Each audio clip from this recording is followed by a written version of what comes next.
Bounce a coin off your witcher. Oh, valley of plenty, oh, valley of plenty. Mm-hmm. Dead ass. I need to know two things. Who's that dude and who wrote those songs? Toss a coin to your Sneople. Oh my god, yes! Oh, Patreon family.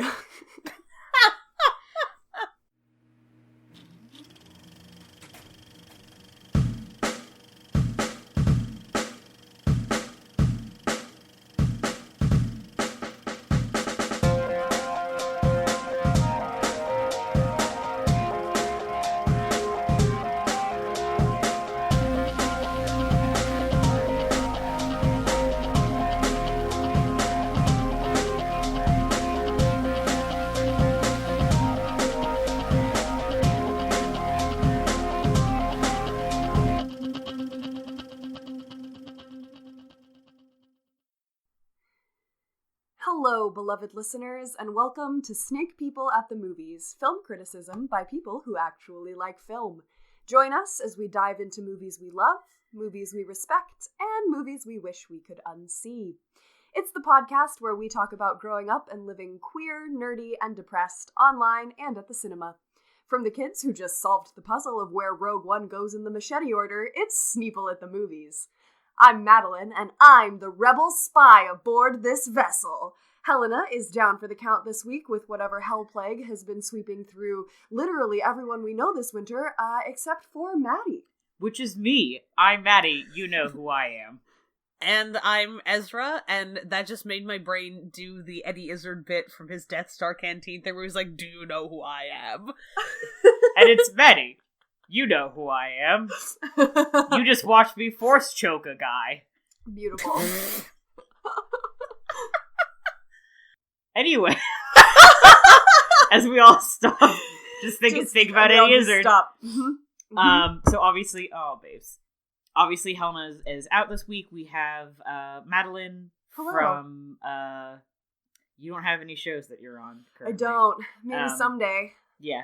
Maybe someday you'll look back at this and be like, oh my god, there she is. That's I know her. From Future Show. From insert thing Yeah. here. Friend of the show, Madeline. Yeah, there we guess. go. There we go. Friend of the show, Madeline, is very good. Yes, is filling in Helena's spot this week. We are, as you can tell by the description of this episode, and the title of this episode, and everything about this episode, we are finally going to talk about Star Wars. I think we kind of said we were going to do this for a Patreon post, but Helena needed to be out this week, and we just decided, you know what, fuck it, let's just do it. Let's just do the damn thing. Let's just fucking talk about Star Wars. And my whole qualification, other than being friend of the show, is that I'm a giant Star Wars nerd. That's right, which is the only qualification you need, I think. That's fair. For being on this show. That is 100% correct. You're in. Beautiful. Yeah, so welcome to our post Rise of Skywalker Star Wars debrief / Star Wars episode 2.0, because we're here, we're queer, and we love Star Wars. These are all facts. These are all truths. Mm-hmm. Yes. Mm-hmm. Before we get into our, what we've seen and kind of the rest of the episode really quick, I want to just do a brief disclaimer. I've said this to basically everyone in my friend group, and everybody knows this. Just because we do an episode on Rise of Skywalker, that does not mean you now have permission to at me to talk about Star Wars. I don't want to talk about Star Wars. I'm doing it for the podcast because I trust both of these people very much, and I know we're going to have a nice discussion. Bless you. Where we trust each other and respect each other. I don't want to fucking talk about Star Wars. You want to enjoy Star Wars. Yeah, I care. I've said this before. I care about Star Wars very, very deeply in a way that is very personal. And the way I approach it is because of that, very personal. And I just don't. And also, I'm very tired. I have a movie podcast. I have to talk about movies so often, all the time, and I'm not allowed to enjoy them anymore. That's not true at all. I enjoy the shit out of movies. But I just don't want to talk about Star Wars with you. It's nothing against anybody else, but just don't. It's fair. Some things can just be enjoyed and not have to be a discussion all the time. Yeah. Always. Not everything has to have a take associated with it, and also, just a piece of advice from us whack jobs who have been on the internet for way longer than is probably healthy.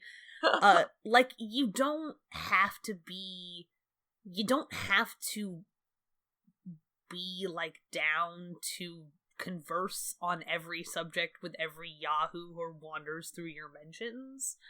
Yeah, like, right. You don't.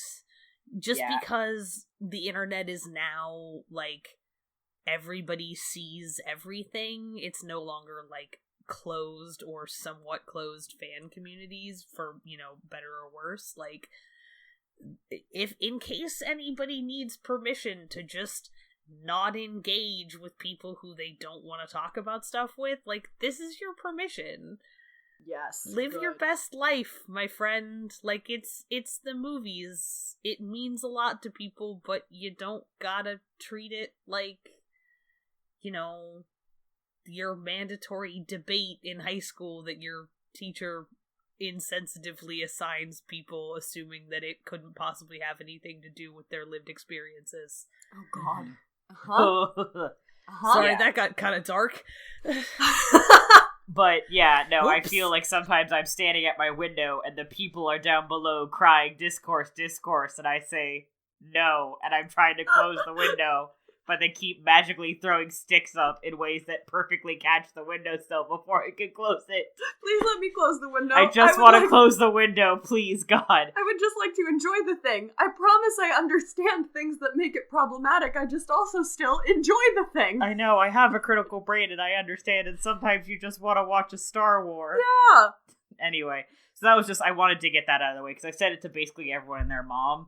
Super legit. And I love all my friends though. and everyone who listens to this show, and I just wanted them to know that just because I'm doing an episode on it doesn't mean that they can now be like, oh, now you want to talk about it. No.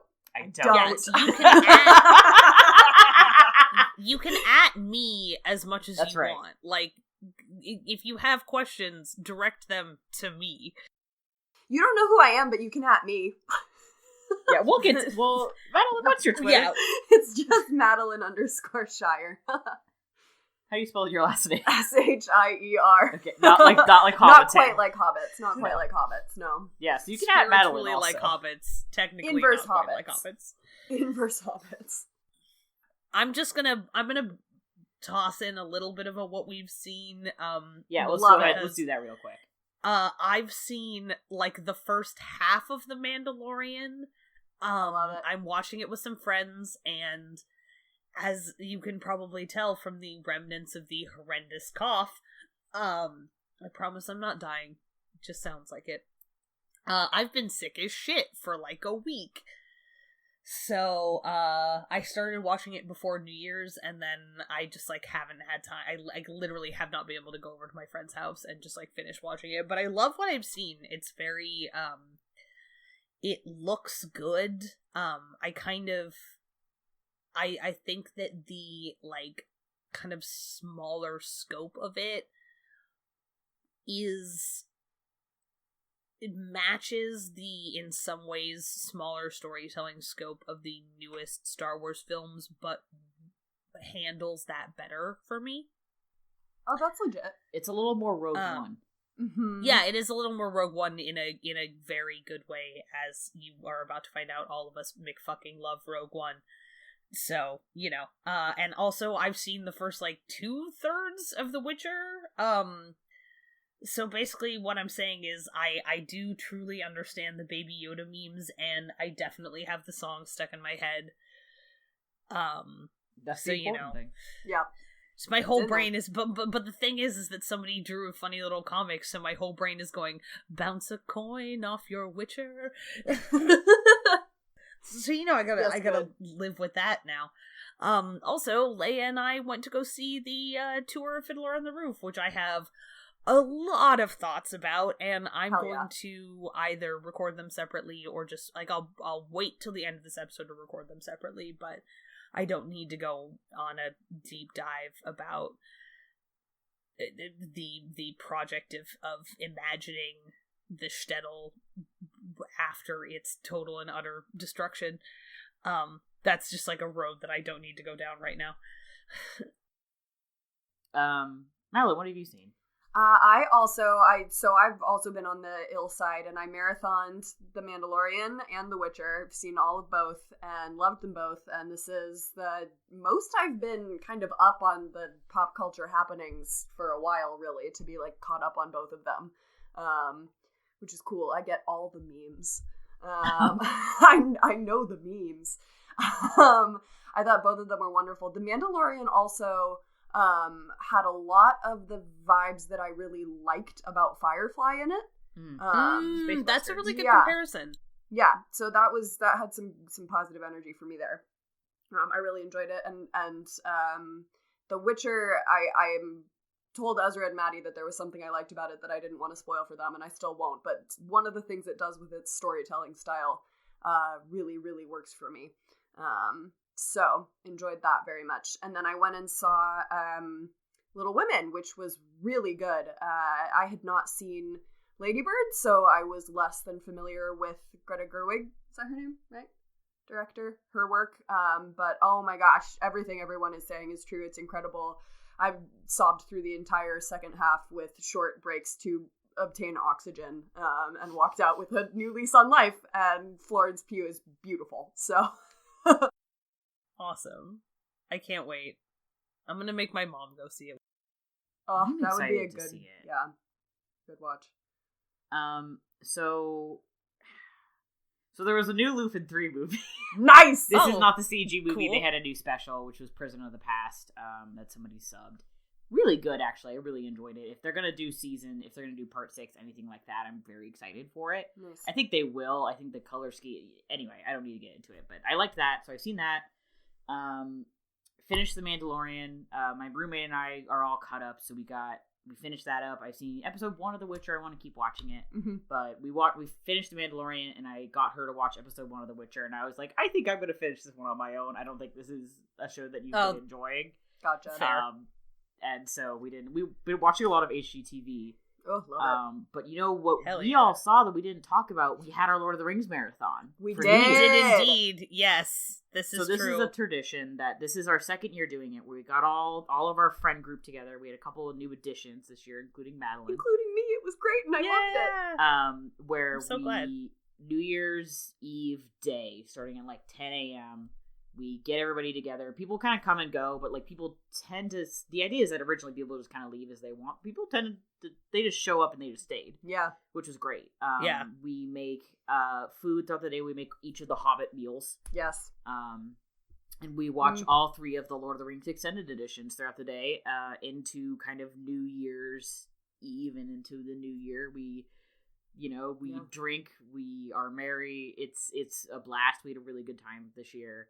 Many, many, many tears were had. Oh my god, we all cried so fucking much. Many theater games were played on the floor. Oh my god, we all cried so much. While we were making many food. Theater games were played, yes. We had many breaks to just, like, make food and eat. We had a break to, like, cheers at New Year's. And we just did. Like, we had sparkling cider. It was lovely. You know, yeah, that was really special. To bring into the new year and stuff. Yeah. And, there was this great moment near the end when Frodo leans in and kisses Sam on the head, and the whole room is totally silent, and there was this audible unison sniffle that happened. It was really in beautiful. Perfect unison. Yeah. At one point, I stumbled to my feet and threw myself in Ezra's lap and began sobbing. It was beautiful. It was beautiful. Yeah. And then we all sang along to Into the West at the end and cried. Yeah. We all sang along with it and just like sobbed our eyes out. It's just a really like we all use those movies are they're a really good kind of just like a receptacle for like big turbulent emotions, big Hobbit feels. And I always feel like it's a really good way to close out the year because you can kind of just like ball up all of the stuff that you haven't dealt with and shove it into these movies, and they'll kind of carry it away for you. Into the West. Yep. I was talking about my parents because I was telling them about it, and my stepdad thinks it's very cool, obviously. But I was like, I think it's really good to start off the new year with like my friends' family, and also it's a story about like going through difficult times and coming out the end better. Both the world is better and you are better, and kinship and love and sticking together as a community, as a people, and banding together to fight the darkness and like going into a new year, into a new decade. I think that's like, I didn't think about it. We didn't think about it when we started doing it. We were just like, boy, I sure do love a Star Wars, or sorry, a fucking Lord of the Rings.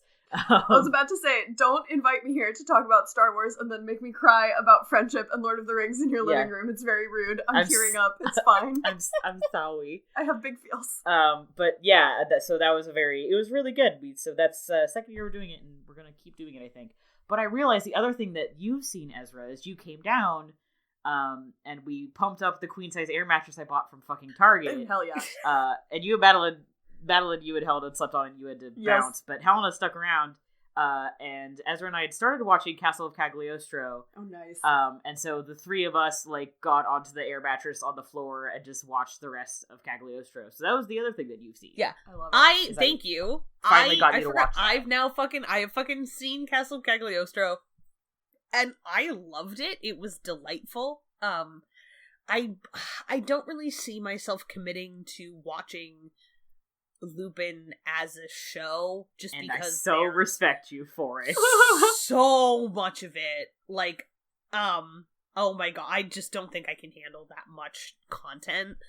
But I'm really glad I watched it, and it was really, I'm glad that I know what you're talking about now, because this is something that you have such a strong positive relationship with right now, and so it's just nice to be like, yes, this thing that my best friend loves that I also think is delightful. And you know what, as Helena likes to say, she's like, I like it when they solve the crime, but also I like it when they do the crime. And this show is I like it when they do the crime. They're boyfriends, and they do the crime. They're all dating, and I love it when they do the crime. There's a lot of people who are dating, and it's really important. Yes. I'm creating a Google document of like, so you want to watch Lupin 3, but you don't want to watch all of it because you're not me and stupid. Don't worry. I'll make you here's some episodes you really should see. That's I've told that's what I want. Friends with that. Sorry, I've told literally everyone I'm friends with that if they want to get into Discworld, I will make them a personalized reading order. Yeah, no, I'm making it for, like, 3 or 4 people at this point that's like, here's the shit you should just watch. I'm going to watch all of it, and you can watch more if you want, but you should just watch this shit.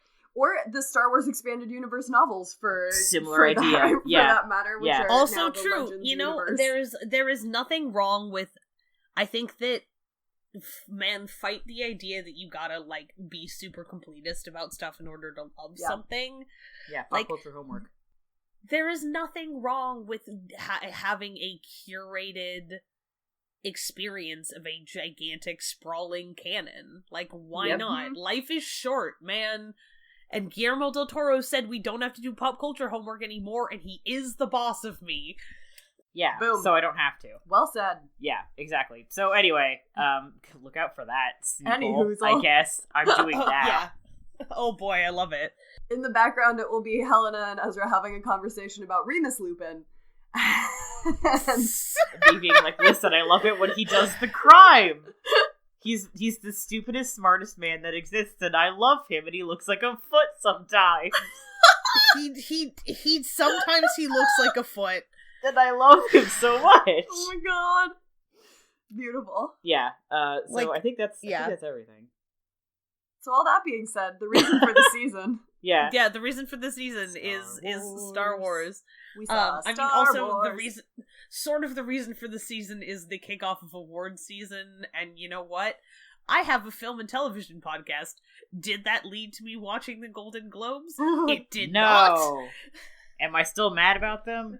Yes. Yeah. Of course I am. But you know what's more fun to talk about than that? Star Wars.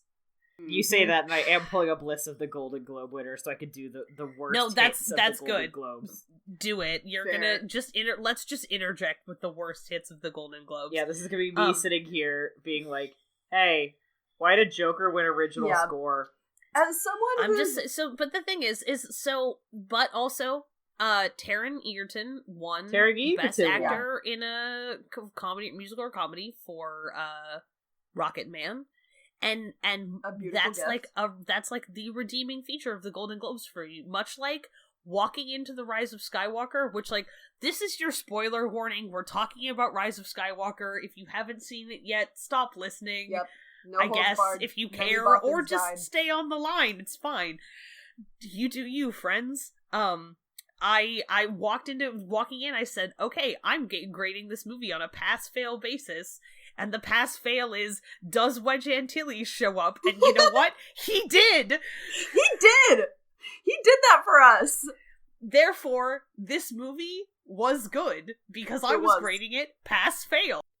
There you go. And it passed. Yeah. Russell Crowe won a Golden Globe this year. Jesus. I don't know for what, though.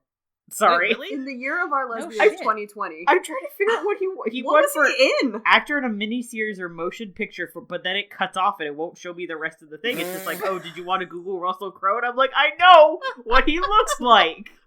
I've seen Gladiator. I watched Gladiator on a math team bus. That's I think that's the great, only way you actually. should watch Gladiator. It's a very good way to watch Gladiator. I love also it. have seen Les Mis. It's also where I saw The Ring for the first time. Good. And Master and Commander, The Far Side of the World, And Master and aka Commander, the yes. boat He is movie. very good in that movie, and that is a God. very good movie. Someday I'm just gonna do an episode on Master and Commander, Yeah, as you should. I need to watch it again. as I should. Mhm. Here's the last Golden Globe thing I'm going to mention is 1917 won for drama motion picture, and I was already very excited about it, so I'm like, okay, maybe this is good after all. Yeah, I'm gonna go see it on Saturday with my folks, actually, which I'm very excited about, because it is playing at the funky little indie theater in town, so I don't have to give yet more money to the Regal Cinemas. I so 100% respect how psyched you guys sound for that one, and it is so the antithesis of my jam. And that's totally okay. You just got to listen to the episode where we talk about it. I will, and I will love the episode where you talk about it. It's just significantly more likely that I'll listen to that than that I'll go see it. Perfect. Also, Parasite totally won, fair. as it should have. I haven't seen it yet, and I need to. Yeah, Parasite, which invented cinema, as you may have heard from our previous episodes. Yes. Movies were made so Parasite could be made. It sounds amazing. Yeah. Anyway, Star Wars. Anyway, Star Wars. Anyway, Star Wars. So, pass-fail Rise of basis, Skywalker. Wedge Antilles was there. Yeah. And I screamed. He showed up. I also screamed. I told the people I was with that if he showed up, I was going to scream, so they were prepared. I screamed so much that he had one line and I didn't hear it because I was screaming. I misinterpreted the next line that somebody says, which sounded like "We're with you, Poe," or something like that. Which my brain went, so that's what Wedge said. That is apparently not true, and I'm saying this right now. I don't care. I've already used it for fan fiction. It's true in your heart, and that's what matters. It's true and real for me. Valid. Yeah, it's true and real for me, and reality is subjective. Also, I don't care. Also, my city now. Yeah. Yeah, this is my house. So that was Beautiful. very cool. I think that watching this movie, I had an overwhelming sense that it was so sad that they had built this movie around Carrie Fisher, and then they didn't have time to salvage it in a way that I thought would have honored her legacy as a script doctor better. Mm. Which, like, Carrie Fisher, in addition to all of the things that she's really famous for, was a brilliant and sought-after script doctor. She fixed movies. That was, like, and that's, like, that's a thing that's really necessary, and nobody ever sees your work for it. You don't get credit for it. And in order to do it, you have to be very sort of ruthless about serving the story, I think, over other people's feelings. And very big picture. And very big picture. And I know that lots of people have talked about how she was really good at that, and I think that it would have been... I wish that same attention had been maybe paid a little more to this movie before it got released. Because I think that if there were just things that could have been sort of tightened up and made to fit together better, that would have taken it from a mess that I nevertheless enjoyed to, like, a sort of higher caliber of film. But, like, also, you know what? Star Wars has always been a mess.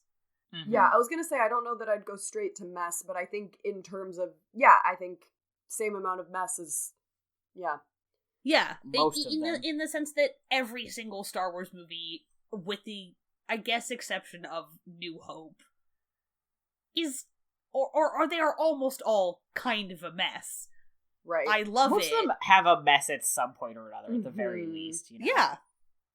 And for me, that's part of, it's almost part of what I love about them, because it is part of what gives me the sense of them existing in a big, messy universe. It's hard to tell concise and tightly plotted stories in a big, messy universe. Mm-hmm. I have a big thought related to that. May I big thought?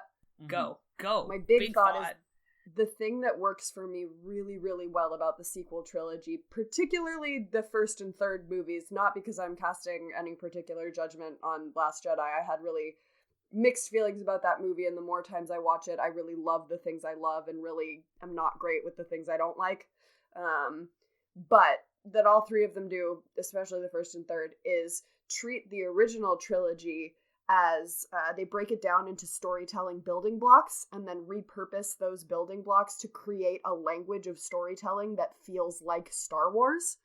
And that's something that I think that they did both in a lot of really, really good ways that make those movies feel like Star Wars, and a lot of messy ways that make those movies feel like Star Wars. Like, the example I'm thinking of, I said it's less so in Last Jedi, but this is actually from Last Jedi, is they kill off Phasma a second time after bringing her back, and I'm like, cool, that's big Boba Fett energy. Here's a super cool person in a big mask and suit that we love the look of. I wonder what their backstory is. Guess we'll never find out.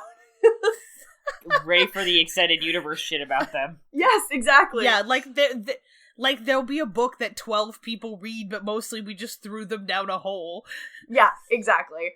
Yeah, and so that was something that this movie really solidified for me and did really well, was that it used a lot of building blocks that felt like Star Wars to me, in really, really tight, to me, I think, really tight storytelling fashion. And I think it was very fast-paced. It was trying to cram a lot in. In some ways, that was making up for, because whatever else you can say about Last Jedi, it had its own plot that it moved forward, but it didn't move the world's plot forward very far. The world state didn't change much.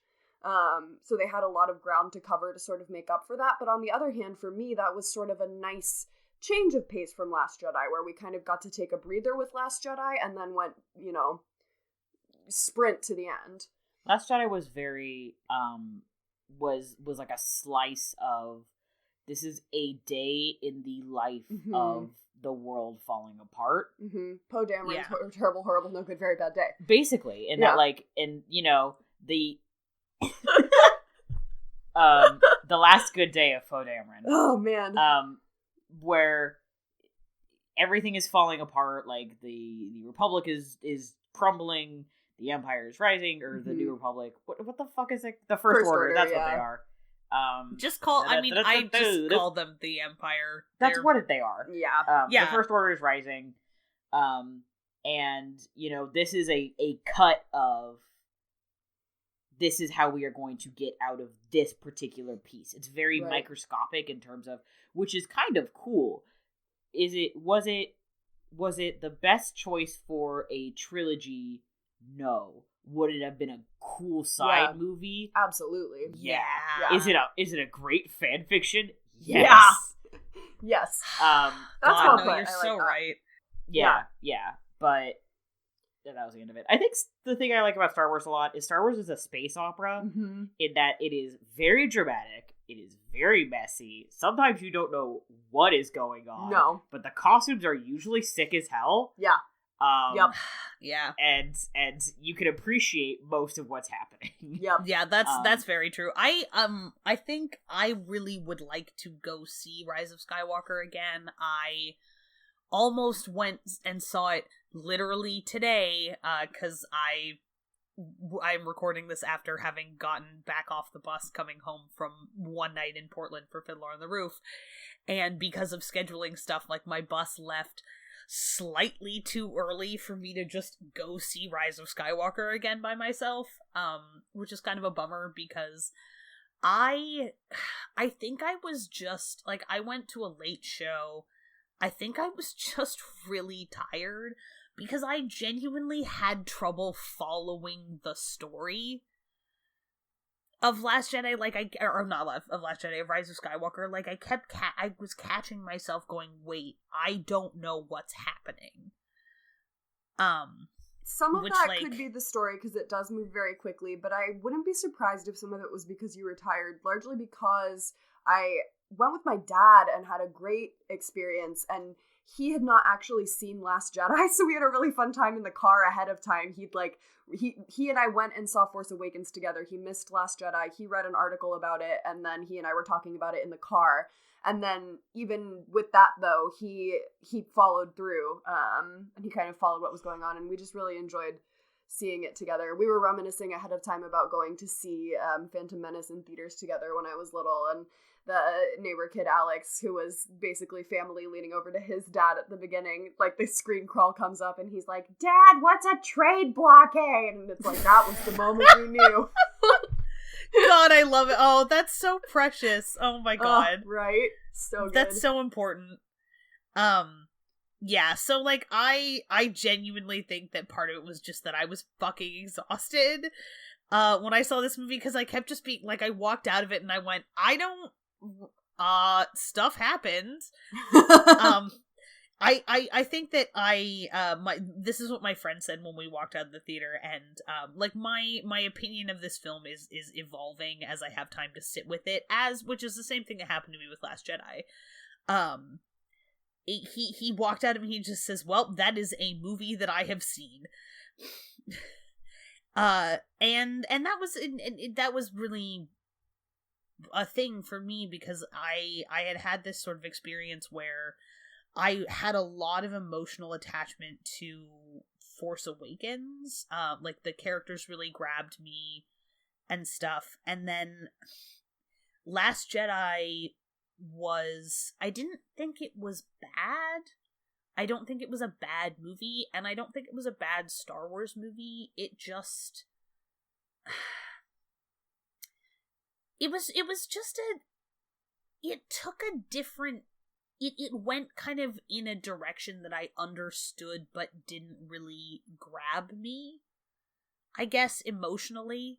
Also, I have a platform for a given value of platform. This is my, like, pet theory about Last Jedi, which is that I think that somewhere in there was something got cut that referenced the fear that there was a mole on board the Resistance cruiser.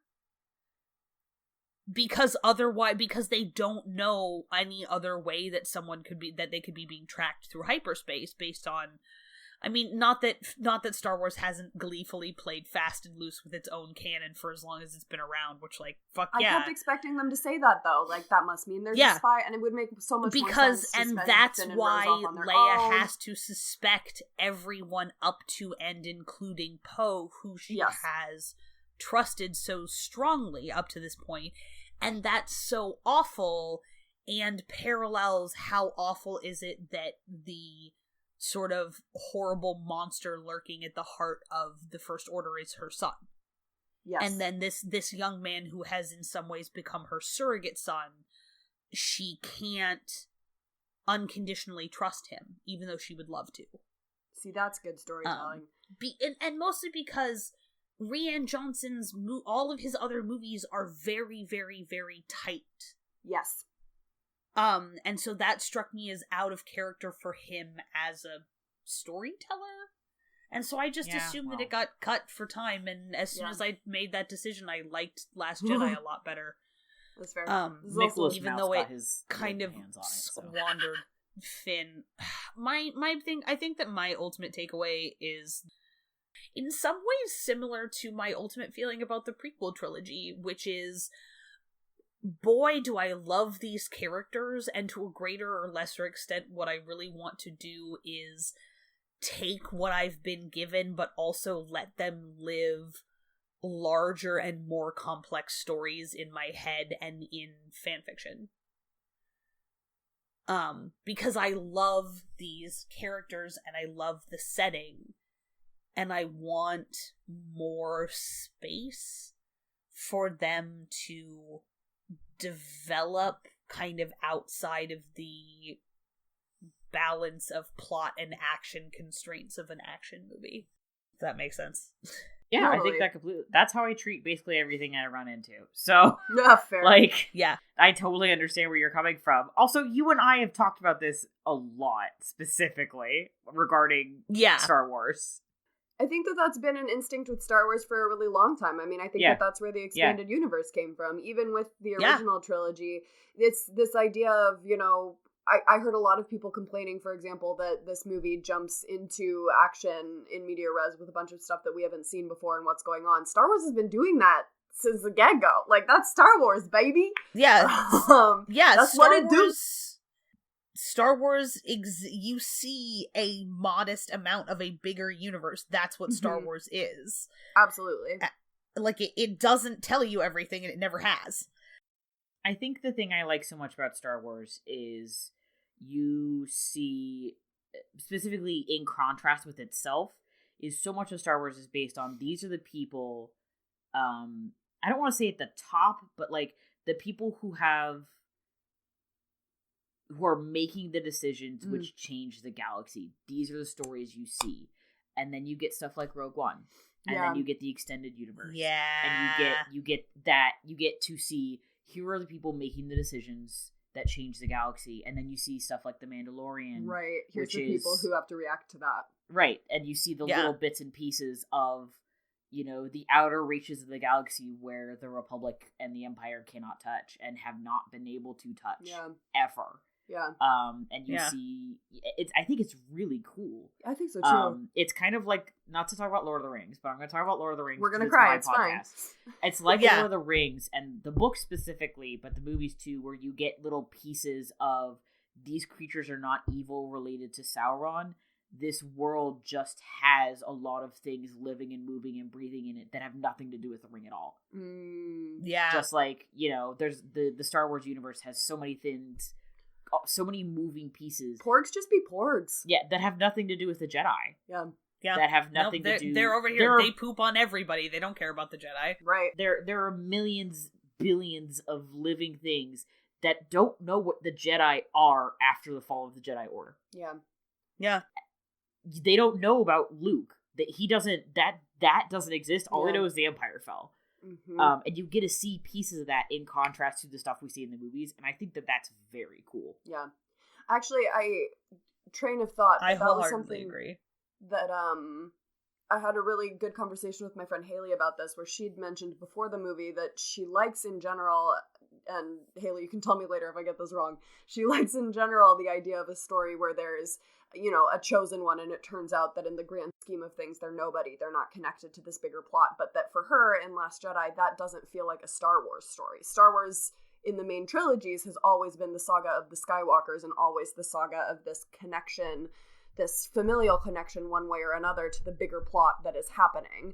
And in that sense, I was like, oh, looking at it from that perspective, I do agree with you on that. And so in that sense, what they did with Rey's parentage, where sure, your parents were nobodies, but because they chose to be, and here's your connection to Palpatine, that ended up really working for me, especially in the way that instead of directly mirroring Luke's storyline in the idea of it turns out you're a Skywalker, it's mirroring storyline in terms of it turns out that this person you're related to is the evilest person in the galaxy.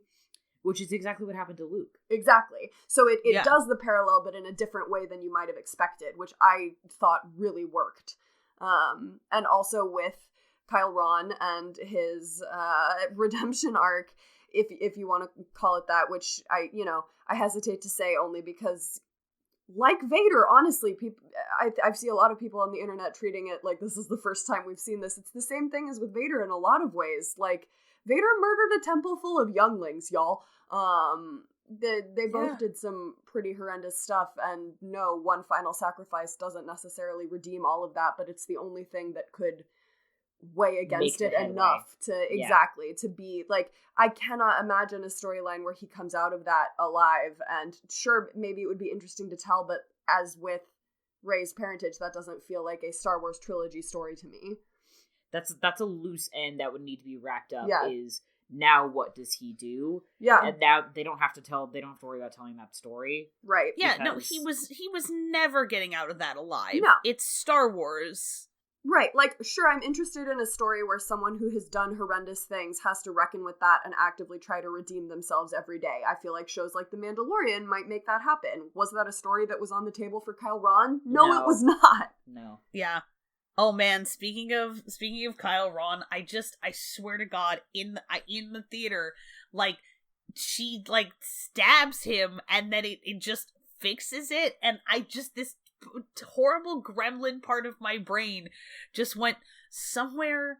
Teenage Obi-Wan Kenobi is screaming right now. Oh, wait. Who are we talking to that said that was a loss? That was like an art of the Jedi Order that the Jedi, like, oppressed?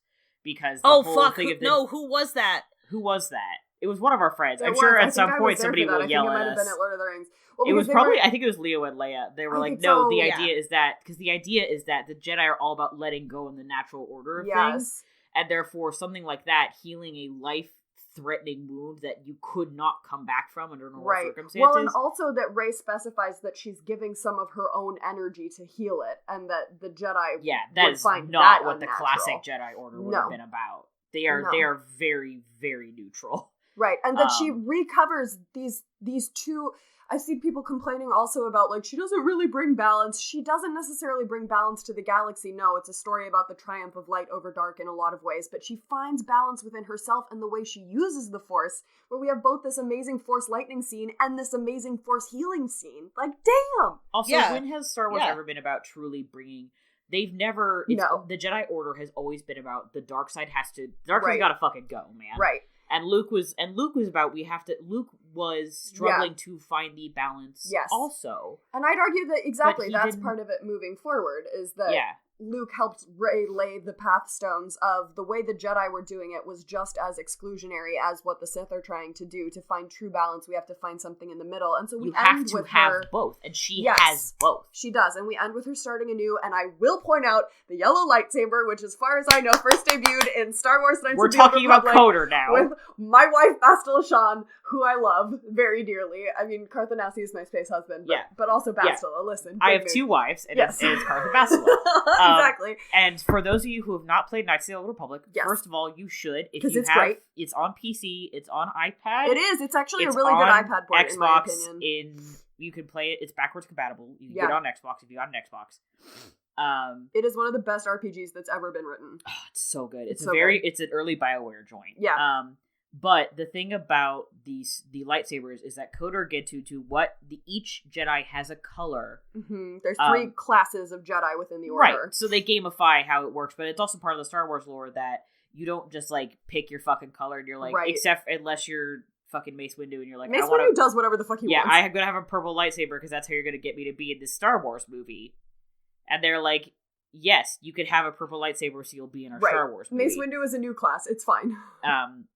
And that class is hell yeah. Yes. But the yellow represents the balanced class. They are both kind of the Sentinels. The Guardian, like the people who focus on Force use and the people who focus on lightsaber use. Yeah, it's like the Guardians and the Consulars, and then the Sentinels, the yellow ones. They bring together between. Both. They're so the balanced one. Rey has the yellow lightsaber. It's like. It's huge. And it's the first main character with the yellow lightsaber that we've seen in the main trilogy. Yes. So, like, there's no way that wasn't a statement. Yes. And I'm in love with it. And also about the legacy you choose, that last scene, like, choosing to be a Skywalker above being a Palpatine, like, that is taking that Star Wars legacy storytelling and rotating it to say something really interesting in a really beautiful way. Yeah, both Luke and Rey were reclaiming the Skywalker name for themselves in different ways. Yes, related point, Han Solo absolutely took Organa as his married name. Han Solo has 3 last names, and it's Solo Organa Calrissian. Yes. Because he got married to Lando, and they never got divorced. Exactly, they got married for a con, but it was married for real, and then they never divorced. Yeah.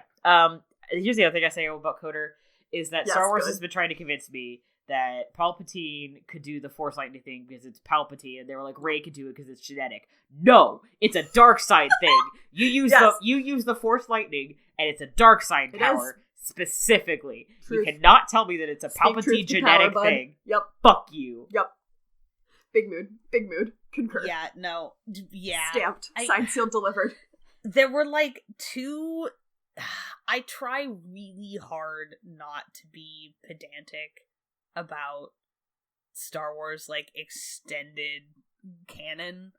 Yeah, because they killed most of it anyway. Coder isn't canon. Well, where is my other wife, Mara Jade? This is what I want to know. When will Mara Jade come back from the war? Listen to me. The Mandalorian Wars happened. Yeah, the Mandalorian Wars happened. Coder's canon. This is my fire theory. The Mandalorian Wars happened. I just try really hard not to do that because, like, it's a waste of my time, among other things. I just have to say this on the internet for everyone to hear. It's a holocron. It really is. It's a holocron! It's a holocron. It really is. I had actually mentioned that to my dad. What the fuck is a Wayfinder? And that sounds dumb. Also, yeah, no. When I was in the car with my dad ahead of time talking about Star Wars lore, I was like, oh yeah, and some people think Palpatine might come back in a holocron, and that's why he's in it. And then Kyle Ron finds the thing at the beginning, and I lean over to my dad, and in this giant stage whisper, I'm like, a holocron! That was probably sonically unpleasant, but I stand by it. Look, I mean, honestly, the thing that happened with me with Rise of Skywalker was that it was like 11 o'clock at night. We sat in the 4th row. Because our friends had already bought tickets for there. No one was sitting in front of us. There was no one else in the row except for me and my 3 friends. So it felt like we were alone in the theater. Which, I will admit, probably led me to some slightly less than exemplary, theater etiquette. I don't care. I think I got flipped off for the first time during Revenge of the Sith because my friend and I, who were, like 12? Were like, what the fuck is happening? And this woman in front of us turned around and flipped us off. So... I love it.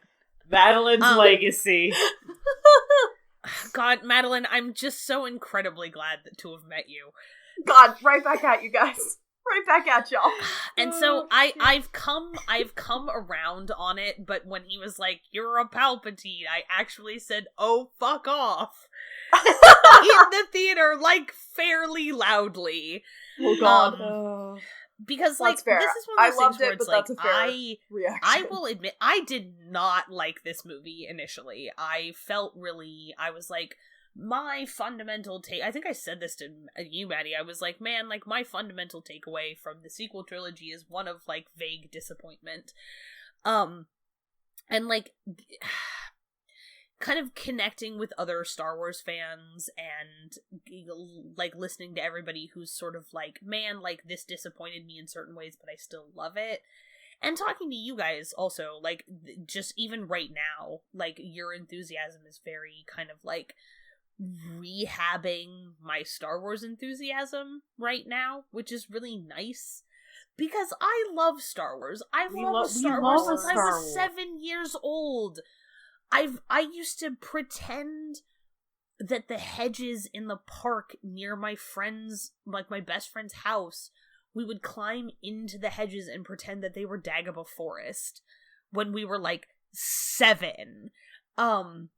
It was so cute. We were obsessed with these movies. Oh yeah, and, I remember seeing, I saw for the first time the series at home on VHS in our living room. Yeah. Like, I can picture the scene so clearly and meeting Leia and what that did for me. And then, you know, and then learning about Carrie Fisher and how amazing she is. I have a Carrie Fisher bracelet a Leia bracelet my sister gave me that I wear every day, and I like to say that she's my patron saint of taking your meds and taking no shit. I'm literally wearing a Star Wars bracelet right now also. Big mood. Nice. It has my name on it in the... I love it! That's so cool. But, like,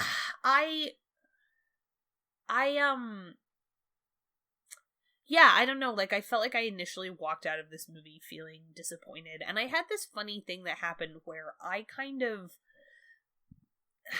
after, in sort of, like, not immediately after Last Jedi, but after, like, kind of sitting with it for a while, I kind of just cut myself off from my emotional responses to the new Star Wars trilogy. Which is kind of weird, but I felt like I was like, oh, even going into this one, I was like, oh, like, I'm still gonna be really messed up about Carrie Fisher, and, like, I wasn't. Like, I felt like I had kind of processed all of those feelings already, and then I like, was sick as shit, and I didn't want to do anything, so I, like, reread a bunch of my favorite fic, like, bookmarked fic from after Force Awakens came out. And I was like, man, you know what? I love these characters. And I sort of, in a lot of ways, I wish better things, I wish sort of like better storytelling had happened to some of them. But it's not like I don't still love them. Mm-hmm. I wish all that shit with Rose hadn't gone down. Yeah, I wish all that shit with, man, that's just really, like, that made me embarrassed to call myself a Star Wars fan. Yeah, no. Yeah. That was like... It is. That was the shit that really came up in Rise of Skywalker that left a really bad taste in my mouth. The two things that I had the most... So where I'm coming from, it's really interesting to get to chat with both of you, all kind of coming from slightly different places, I think, because, you know, Ezra talking a little bit about having a negative reaction to it to start. I loved it. When I walked out of it, I was like, it was fun, and it felt like Star Wars, and those are my 2 check marks, and I had a great time. There you go. And I've only then kind of thought more critically about it as I've thought on it more, right? And so letting myself be critical about it and having a critical opinion on it. The lack of Rose, because I think in the same way as I was saying Last Jedi felt like it moved its own plot along, but not the world state along. Mm-hmm. Rose was tied in very importantly to the Last Jedi plot, but they didn't leave enough knots tying her into the overall world plot to make it easy to utilize her in this movie. That doesn't mean they shouldn't have tried, and they should have.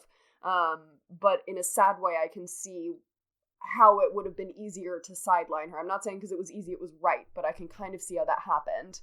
It also, and I don't think that's okay, and it also feels unconscionable to me that Finn didn't get more of a storyline, because Poe, as much as I love him, has always had a bit of that tertiary character of the trio, the Han Solo feel, where we're going to get some bits and pieces, but not huge backstory. I mean, realistically, he's gone for a lot of the first movie, and we got more for him in this movie than for Finn, who was really set up to be... Force sensitive. Who is. And I was fucking right. Yep, it's true. Yeah, you were. You were fucking right. And you should say it. And, you know, yeah, Finn and Rey were really set up in a lot of ways as the Luke and Leia of the new trilogy. And then I feel like Finn got a little bit nerfed by this movie. He did. And yeah, I think they could have done a lot more with him.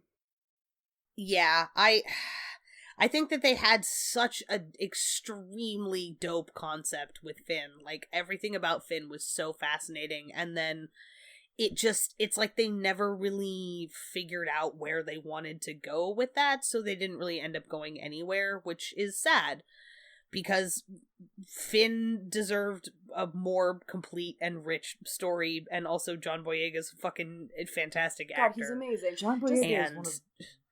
Just the best actors. He's just one of the most so good. For a generation. It's true. And just the concept of an unmasked stormtrooper and the weight that comes with that. And I did really like, in fairness, what they did with the storyline of him meeting other people who had rebelled. I think that was super important and really well done. I just think it should have been more front and center. And same with his clear Force sensitivity. I think that could have mirrored Leia in a really nice way, where it's, just because you have Force sensitivity doesn't mean that you have to be a Jedi, but it also doesn't mean you don't need to acknowledge it, or that you can't acknowledge it for some reason. And that you could be a Jedi. I mean, Leia had the potential and chose to go another route, and whatever Finn chooses, he has that potential, and seeing him get to realize that on screen would have been really lovely. I think, I wholeheartedly agree with that. I will say, it was really frustrating to me that they were like, what if we just gave Poe Dameron this, random criminal history that doesn't really fit with the timeline, that was totally unnecessary and, frankly, racist. Yeah. Look, they made the one Latino character, by the way, he was a teenage drug smuggler, and I was like, fuck off! That's a very good point that should have occurred to me sooner than it did. I'm just saying, it's not great. Fun. This is my fun, Watsonian solution to a Doyleist fuck up on this one. Which is, as Maddie knows, it's fucking good. I'm just saying, one, I refuse to acknowledge Wedge Antilles' new EU backstory because it's boring. In the also, old expanded universe, Wedge Antilles, hero of the... How dare they do that to my man? Hero of the rebellion, the only pilot to survive 2 attacks on both Death Stars, was raised by his godfather, who was a notorious smuggler. That was how he learned to pilot.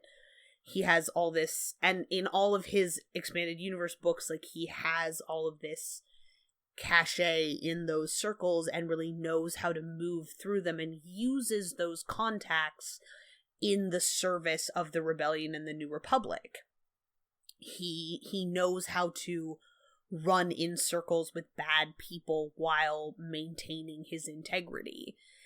We know that he was one of Poe's teachers at the New Republic Naval Academy.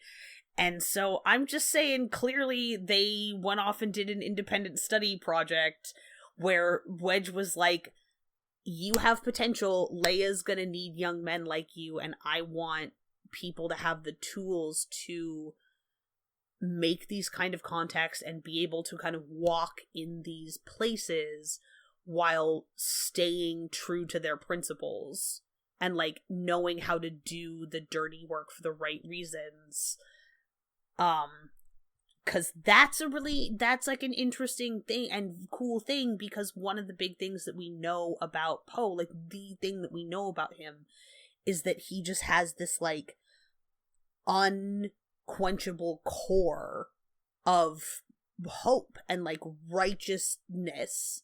In that sense, he's absolutely the Leia of the new trio. He's absolutely the Leia. Nothing that happens to him, up to and including fucking Force torture, can take that away from him. And so the idea that he has moved through these spaces and been tempted to do the easy thing and still stuck to his principles would have been a really interesting thing to say tasty about him. That's tasty.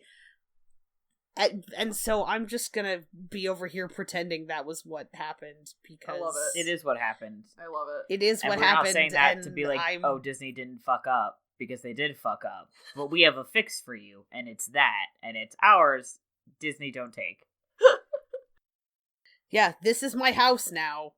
These characters our city are mine. now. Yeah, much like how I feel about Harry Potter. My city now. Yeah, fair. This is our house now. Yeah. To sort of both backtrack and move forward, when earlier you brought up Rey stabbing Kyle Ron, aka Yay, I thought you were gonna mention the kiss. I thought that was where that conversation was going. Oh. Which, my dad and I had the best experience at that moment of the film. I didn't realize I was doing it till he started laughing next to me, but I was silently emoting very strongly with my hands, like talking with my hands during that scene. And like, no, like doing no hands as they're leaning in, and then like, oh no, they went for it. And then he beefed it, and it was so the kombucha girl meme of like, well, like, I know, that's right? fine then. I have a story also. Oh, good. I want to say I felt like ultimately their Daisy Ridley and Adam Driver's performances earned that moment for me. Whether or not I felt like the script did, the two of them, like, did the work. Yeah. They did the work, and like, look, like the scripts for Star Wars have never been good. Like, they are wall to wall. There's a reason Carrie Fisher had the script doctorate. These movies are wall to wall. People having to say with a straight face things that no sentient being would ever actually say. Wall to wall droid is a ball. Continue. It's yeah, and so like they did the work, and like I don't care about. I'm not interested, and I think part of it has to do with like Adam Driver being on my like absolutely categorically don't want to see him naked list. Like, I just am not, I'm like in no way, shape, or form attracted to Adam Driver, and so it's hard for me to like. It's so funny to me because I feel like his attractiveness is so polarizing in people. Like, people are either like, he's the hottest man I've ever seen, or like, oh my god, no. And I'm just sitting here in the middle like, he's fine. He's fine. He doesn't really do it for me, but I get it. Yeah, that's where I'm at He's too. like, he's kind of like, I understand how people find him aesthetically pleasing, but I just can't wrap my head around him like as a like sexual entity, if that makes sense. That's fair. No, that's I sort understand. of how I feel about Liv Tyler, which always made the Arwen thing odd for me. Oh, I'm sorry. Oh, okay. Interesting. Yeah. Sorry. Like so I just like, I'm sorry that you don't sorry feel... for your loss. Yeah. Well, yeah, I am no, also I felt sorry like for your loss on that one. It felt like an earned moment, though, and it felt like I personally never saw their connection as romantic, but I saw their connection. Yes. And so in that sense, like, had he lived, which again wouldn't have worked for me in the storytelling format, that relationship would not have worked with me. But does a singular kiss at this, really intense moment? Look, Luke and Leia kissed for longer than that. They're siblings. So. Yeah. Star Wars just be like, if we watch George Lucas. So story time, yes, if I may, please. So we went to go see Star Wars, and it was me, Helena, Leia, Ben, and Andrew. Andrew, who we have not talked about before, he's on Legends of Leia with me, which is a different Infinity Break show. Podcast cousin, Andrew. Yeah, my friend, Andrew. And the setup was, I think, literally in the order I just listed us. So it was Helena at the end, me next to Leia, Leia next to Ben, and then Andrew at the other end. Because I was like, no, you're not separating Helena and I. Everyone, no. There was genuine discussion about how we were going to sit to make sure Helena and I weren't Hellions. And I was like, no, I have to sit next to her. We will be sitting next to each other. I will be holding her hand for large portions of this movie. You don't do this. We will be quiet. Tiny sidebar, huge shout out to my friend Jenny who went and saw Force Awakens with me. We grabbed hands at the opening chord and literally did not let go for the entire film. Yeah, I get it. Haven't we all been there? Yep. Yeah. Everyone should have a film buddy like that. Exactly. Yes. So anyway, sorry, please continue. So Helen and I were emoting at each other quietly for the most part for the entire movie, and we saw them. They had kind of a couple like near misses, and the entire time Helen and I were like, nope. No, shaking our heads, just like no. And then they went in for it, and Helen were like, no, out loud. We were like, no. And they went in for it, and someone in our theater like cheered, and Helen and I were throwing our hands up. I looked at the ceiling. God. I didn't see most of that kiss because I was like, I refuse to view this God with my eyes. God's fair. And Leia was just sitting next to us patiently like, oh, there they are. There they go. And Ben was like looking around her to be like, are they okay? and then he fucking died. And he beefed it. And then he fucking died. And Helen and I were like, oh. That was exactly my reaction. Kombucha girl meme. I'm like, well, in that case. All right. Yeah, that's such a good way of putting it, because there was that moment of like, oh, okay. Yeah, that's alright then. Which also, on the Kyle Ron subject, and on the subject of quote-unquote redemption, with, again, the caveat that most of that's not redeemable. Yeah. But as close as one can get with that storyline. I thought that the scene with Han was so well done, the perfect amount of heavy-handed for Star Wars. I wept. I sobbed like a baby, beautifully acted, beautifully scripted. When he throws the lightsaber, like, honestly, this is gonna sound so pretentious and probably does not deserve the comparison, but I immediately thought of, there's this amazing Toni Morrison quote where, God, I'm just laughing at myself so hard right now. That was not where I was expecting this to go. But no, right. I know. Yep. This amazing Toni Morrison quote from a piece of lit criticism that she did, talking about how, I'm gonna, paraphrase, but that the past, until we live through it, keeps coming back to haunt us in other ways. And the idea of being so consumed with these decisions that you wished you had made another way, and how they keep coming up in your life in other opportunities until you have the chance to remake them and choose something different. And the idea of, he spends so much of Force Awakens trapped on that knife's edge of which direction he's going to go, and he makes the wrong decision. And to actually literalize him having this conversation with his father where he gets to make the choice he wishes he had made all along, or has come around to wish he had made, is chef's kiss. So beautiful to me. Yes. God, I was crying. Yeah, I cried. And just so well done. Harrison's Ford, still good. In that same conversation, Haley texted me and was like, do we think Force Ghost or just, like, a memory? And I was like, my brain says, like, logic brain says it was a memory that he was reliving in a very active way, but my heart says Force Ghost, and Star Wars is about heart over brain, so Force Ghost. Right, so Force Ghost. Yeah, no, you're, that's such a good, just Star Wars is about heart over brain. Damn you right.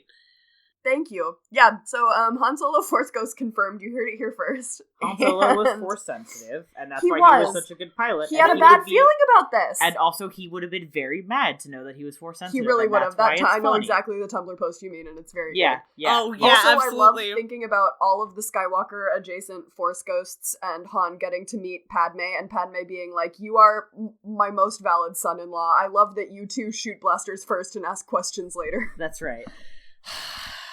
Yeah. God, the idea of Padme and Han getting to have a conversation in the afterlife is just so powerful. A little agonizing, yeah. God, it's so powerful.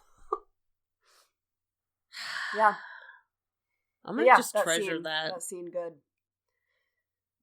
I'm sorry, I did Toni Morrison's memory dirty by bringing her into a Star Wars conversation, but, Well, it's okay. I forgive you. Thank you. Someone should. Sometimes we just have to use the tools that are available to us. This is true. Yeah. Luminous beings are we. Yeah. Man. I love a Star Wars, man. Mm-hmm. I love a franchise in which a tiny green gremlin puppet can out of nowhere say, luminous beings are we. Like, I feel like that says everything you need to know about Star Wars. And then at a different point, he does some sick fucking flips. He does do some sick fucking flips. I feel like you can put together a collage of just like the like Welcome to Star Wars. It contains multitudes. God, that's it. And it's like that set against like I feel like you've got like the luminous. I don't like sand. And then, it's coarse and it gets everywhere. I was gonna go with the weird like CGI fuck up of the levitating fruit. Oh, that's legit. Or the fact that in the expanded universe, the jazz music played in the cantina was at one point canonically known as jizz. That was a real thing that George Lucas did not come up with, but did approve for the expanded universe. Oh God, no! Good news, everyone! It is spelled the way you think it is.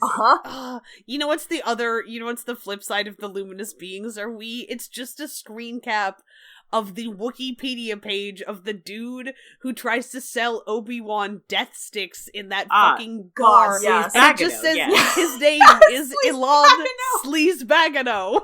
That's his real name! Yes! And he's gay because Helen and I were texting about this. He's gay because he sees the hottest bitch in that bar and sprints for him to try and sell him space cocaine cigarettes. That is a valid read.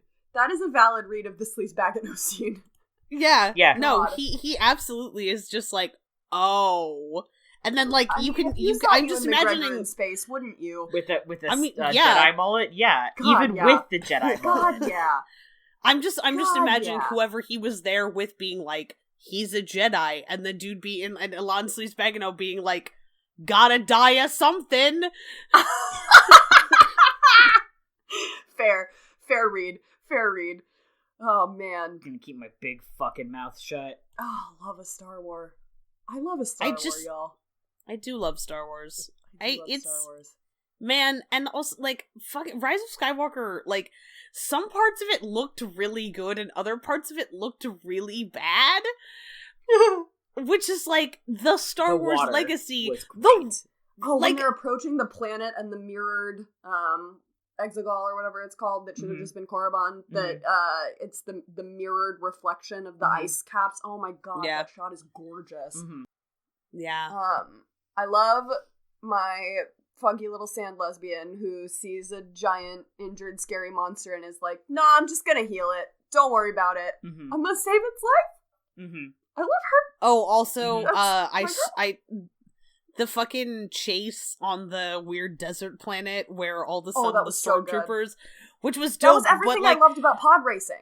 Yeah, the stormtroopers, like, yeeted themselves into the air, and I leaned over to my friend and whispered, "Time to die historic on the Fury Road." Oh my god, yes. That was everything I loved about pod racing without the weird two-headed announcer that's the guy from, Whose Line Is It Anyway? Oh my god.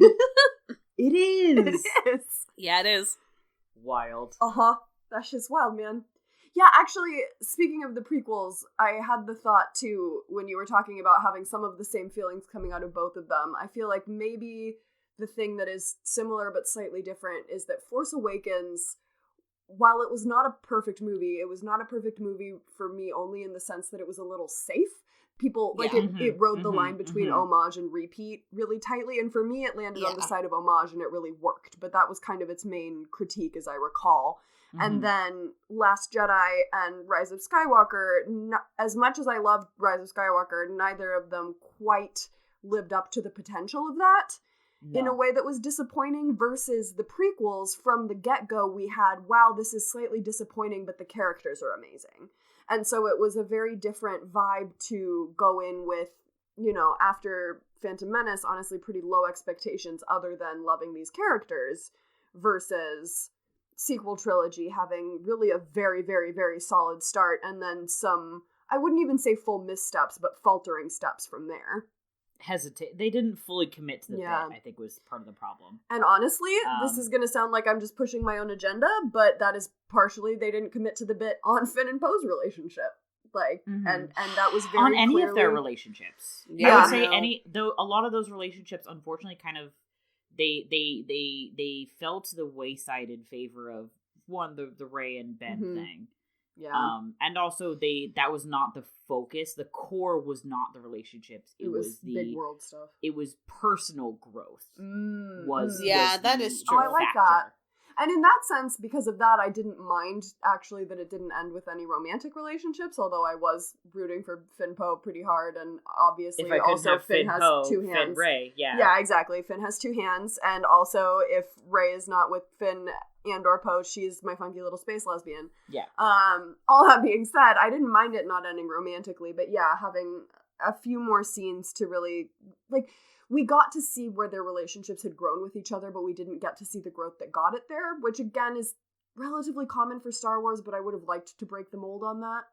Yeah, the thing is that a lot of the Star Wars, the building of relationships, a lot of it is implied. Yeah. I feel like there wasn't as much implication. That's fair. It's just suddenly we were here. Which is frustrating because the seeds of those relationships in Force Awakens were so good. Amazing. So tasty. There's a reason that so much fanfiction came out of that movie alone. Yeah. Right out the gate. Yeah. Right out the gate.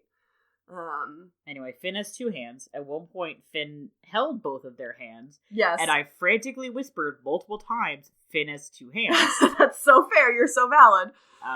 Yeah. I love knowing that Rey symbolically buries the lightsabers on Tatooine and then it cuts, but we don't see her turning around to Finn and Poe standing next to the speeder, like, yep, like, all right, we respect and support you, but also I have sand in between my fucking teeth. Can we go get a drink? Yes. We all know that's the secret ending of the movie.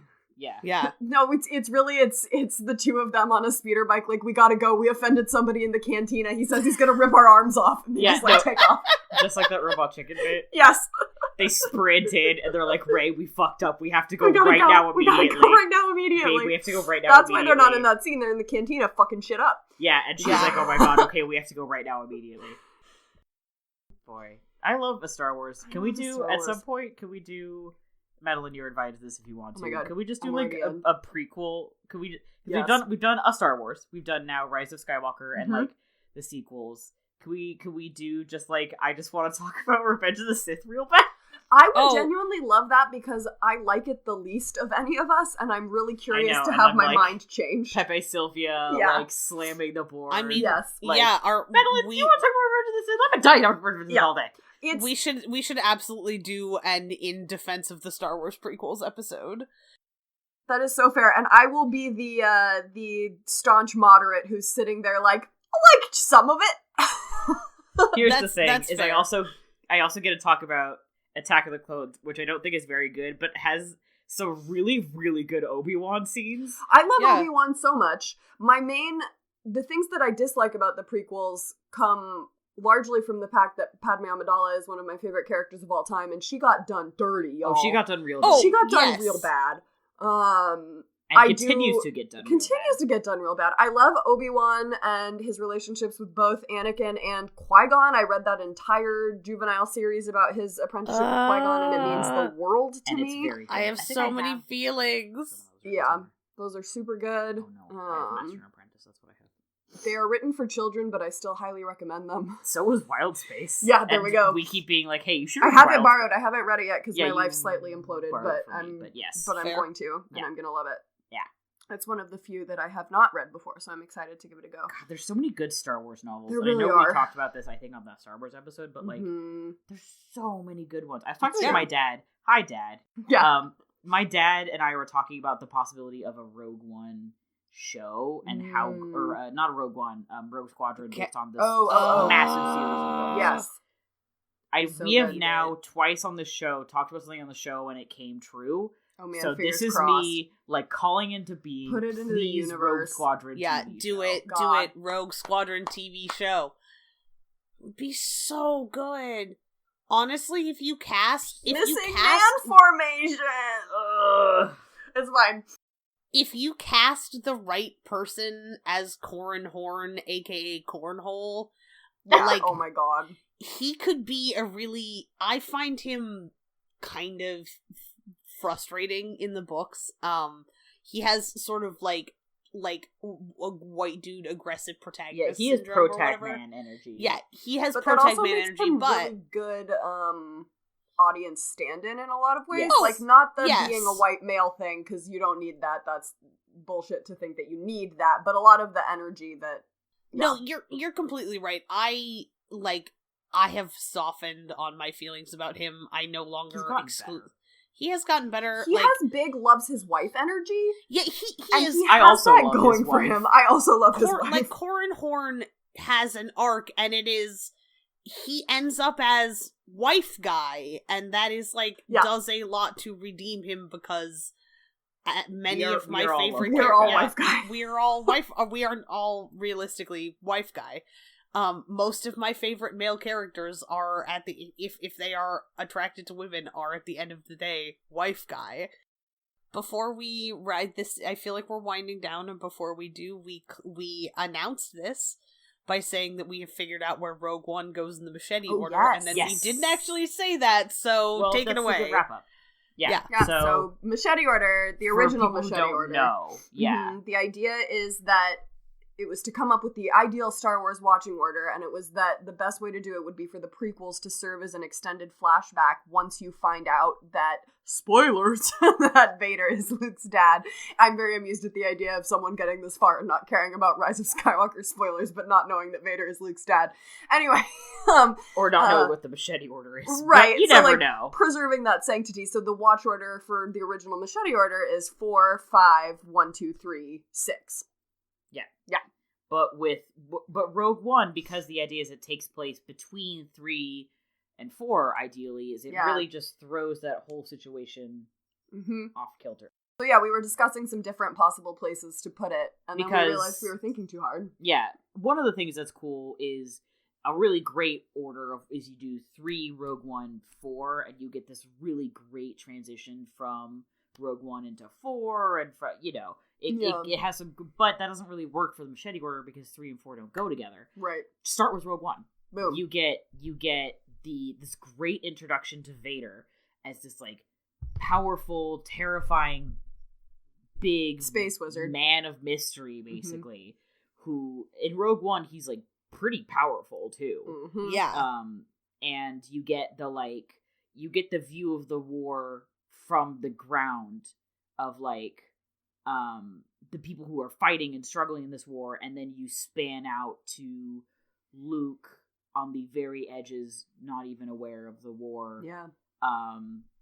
Because I think the transition from Rogue One to 4 is super important. So yes, you get it's that, really lovely. Like really powerful, hard punch introduction into the Star Wars universe that then sprawls out into Tatooine, and that great shot of Luke staring into the two suns, and like the shift of energy from that like frantic like fear to the, and on the outer edges of all of that there is a boy who is about to change everything. Yeah, at the same moment that all this is happening, there's a boy who's going to change the world, and he has no idea that any of it's going on. And he just got told he couldn't go to the Tachi station to pick up some power converters. Which seems like a work errand, and then his uncle's like, you can play with your friends later. And it's like, wait a second! Luke, you were gonna go fuck off with Biggs, huh? Oh, that deleted scene's so good. Yeah. Yeah, that's the full machete order now. We've decided. You heard it here first. Yeah. New machete order. Very easy. Just watch Rogue One first. Just watch Rogue One first. Rogue One is good, so it is. You're welcome. I was about to say, we said early on, like, Rogue One, which we all love, and I would be dishonest if I didn't say that I have some beef with Rogue One. I love it. I think it's a very good film. I feel like a lot of people think it's perfect, and I think it's not as much as I love it. That's fair. This is not a podcast to talk about Rogue One, but I think the Saw Gerrera storyline especially very clearly suffers from it being rewritten so close to release. That is fair. Yeah. And also there's something to be said for they filled this cast full of people of color and women and then killed them all. And actually, I think there's something to be said for, they filled it with people of color, which is amazing in Star Wars and hasn't been done before, and then they killed them all, which sucks. But they didn't fill it with women, and that was something that, for me... Yes, they had one woman who was white. Yes, I counted in that movie, and I can't remember exactly, but I went into that movie, to derail briefly onto Madeline's beef with Rogue One, TM, which has lessened every time I've rewatched it with different expectations, and, like, to be clear, I ended up loving it. But I went into it, all of these dude bros who had been really mad about Force Awakens because it had a female protagonist, and then like, oh man, Rogue One's gonna have a female protagonist again, the women are taking over Star Wars, this is bullshit. And I, a woman who had loved Star Wars since I was a wee Padawan, being like, fuck yeah, we are, we've been here the whole time, and I'm so glad to, feel represented here in this, then going in, and not just in main characters, but in background characters, counting the dancing Twi'lek hologram, I counted 9 women. In this giant background cast of men. I would say, as a counterpoint, not to say that you're wrong, right? Star Wars is not necessarily known for being womanful either. No, but I think that I went in though with the thought that maybe they were finally going for it and acknowledging fans like me, which is not even to get into the politics of we're in space, why can't there be more genderqueer characters? And there should be, because the gender binary isn't real here, let alone in space. With different species, but yeah, to go in sort of thinking it's finally happening, I'm gonna feel more reflected in this piece of media that I love, and then to not was upsetting. Disappointing, yeah, totally get it. Yeah. Which then, once I could remove myself from that, I could have less of an emotional reaction to it and have more of a critical reaction to it, which is, oh my god, this film is very, very good, other than this weird Saw Gerrera bit in the middle. But yeah, totally fair. That's my Rogue One emotions. There you go. I cry every time I watch Rogue One. Yeah, me too. Yeah, we were sobbing in the parking lot. Mm-hmm. That's fair, and you're valid. Ezra and I have matching Jin and Cassian pins. Oh my god, that's adorable. Yeah, that's we so do. fucking cute. Yeah. Oh, you nerds. I love it.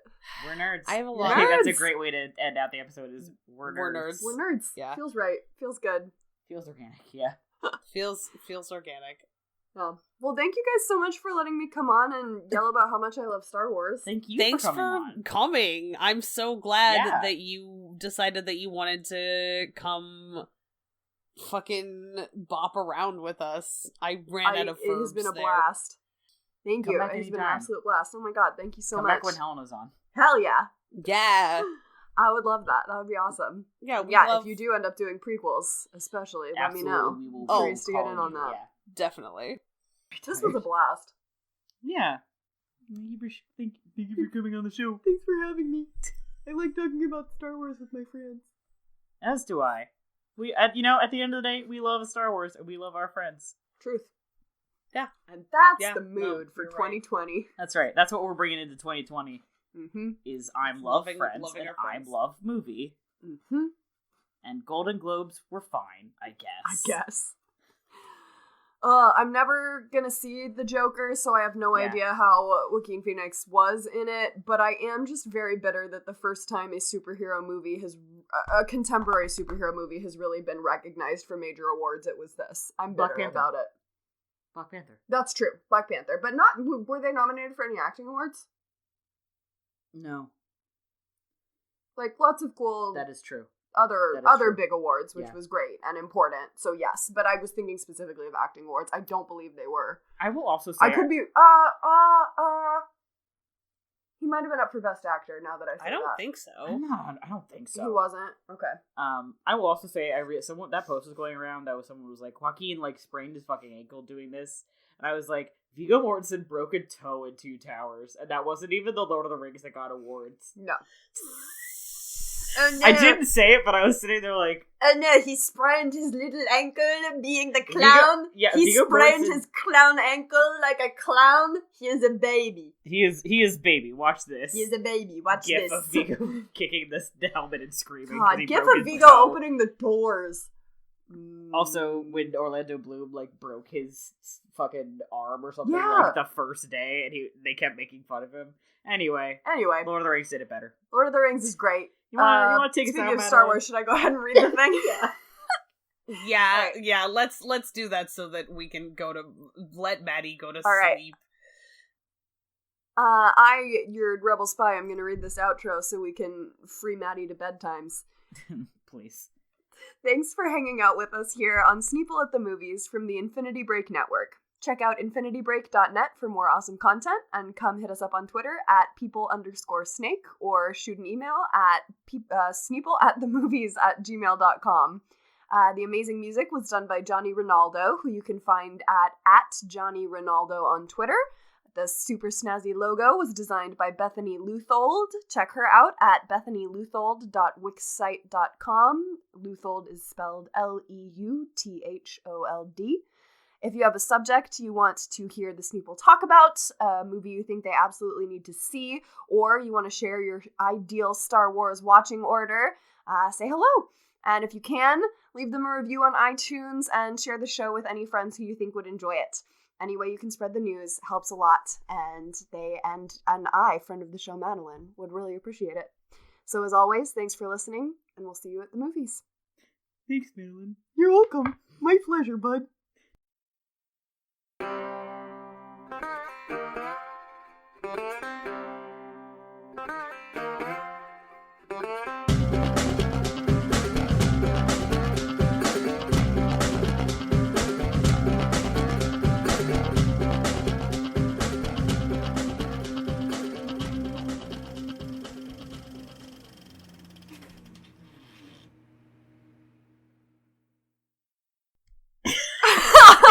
that the funniest thing I've ever fucking said will never be on the mainstream. God, it's so good.